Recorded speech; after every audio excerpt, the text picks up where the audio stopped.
Well, hello there, everybody. Good Friday to you. I don't have an intro still because when I got back from Florida, I accidentally deleted the intro that I had, so I have to make a new one. But with all these reviews and commentaries and vlogs and videos I've been putting out, I don't have time to make one. So I'm working on it. It will be out eventually. But for now, we got a review to do. The Wireless Desktop 3000 Mouse and Keyboard Pack from Best Buy is where I bought it for $79.99. Now I had this since I was in Florida, so I've had quite a while to use it. I bought it while I was down there because I needed a wireless mouse and keyboard because the way I had my computer set up was to a TV because it was easier and it was a much bigger screen and everyone likes a big screen. So that's what I was doing, and I bought this when I came back to New York for a weekend. And so I brought it back down and was using it ever since. I still use it now on my desktop since I got it back here because wireless is the way to go.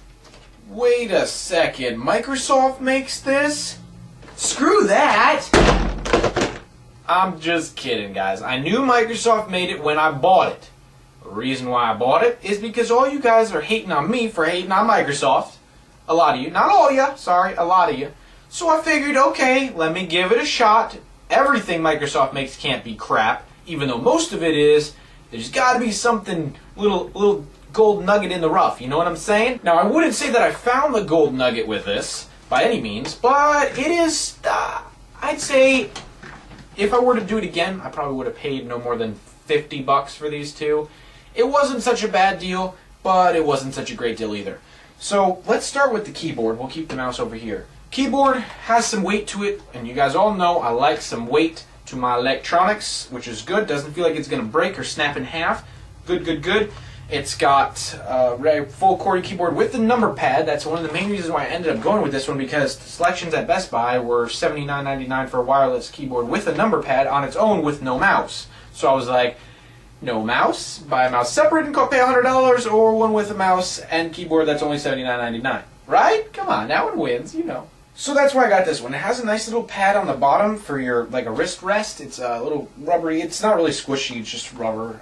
So it's kind of grippy. It's good. I find I don't even rest my hand on it, to be honest with you. So if that's what you're buying it for, it's a little bit low. It should be up higher to rest my wrist on it, I think. Unless I type wrong, which that could be the case too. So if you got some nice keyboard shortcuts, you got copy and screenshot and zoom in, zoom out on the left-hand side here. You got the normal stuff. The F1 through 12 up here, and you got email, home, messenger, headphones, 1, 2, 3, 4, 5 programmable buttons. I believe they're programmable anyways. I'm not quite sure. I never use them, so I don't really know, actually, to be honest with you. That probably would have been a good thing to check out before I did this review, wouldn't it?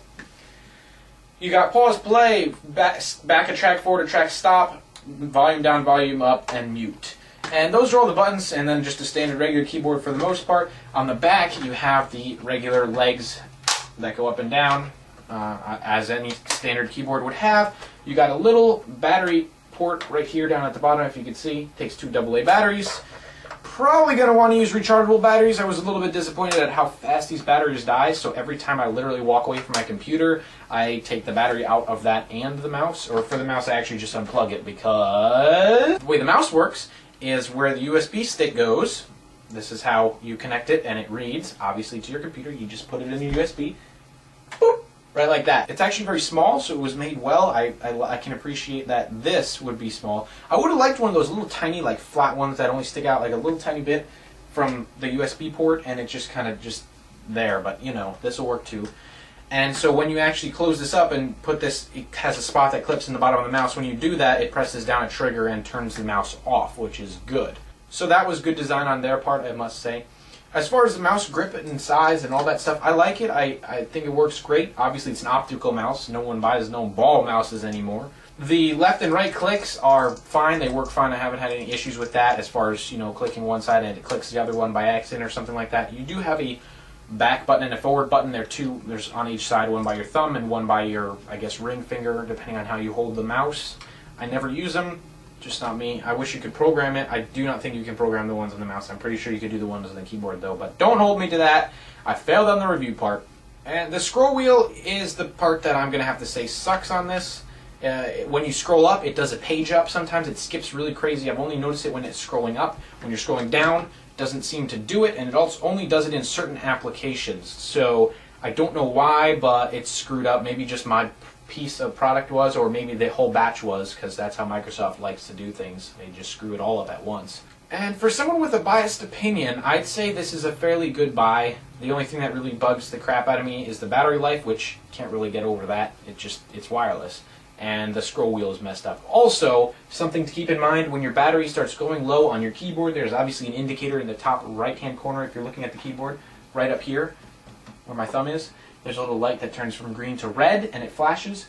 When that happens, I noticed as you're typing, when it starts flashing red, your keys will stick, or the next ones will type. So when I type out N, it types out NM in a row, or when I type out, it seems to be more on the bottom row of the keyboard. So keep that in mind. It only happens when a battery gets low, and that is kind of a big pain in the neck that you have to go switch batteries, even though they're not completely dead, because that's not good for the memory life of the batteries. So I got to use them in something else to kill them all the way. But anyways, overall, I'd say this is a pretty good buy for the two together. If you're just looking for something to be wireless to have, it's not really a bad choice for you, I would say. But if you're looking for something that's going to work and perform well, if you're looking for this for gaming, I would say absolutely not. If you're looking for something that's just, everyday once in a while use, this would probably be it. Although the battery life does die quickly, so if you only come back and forth to your computer a couple times a day, and you leave your keyboard on the whole time, it's going to be dead probably within a couple of days. But other than that, it's a pretty good buy. I'd say if you need it for just standard use, it's decent. It's just, it's average performing keyboard and mouse. So go check it out if you're interested. I'll see you next week with a commentary.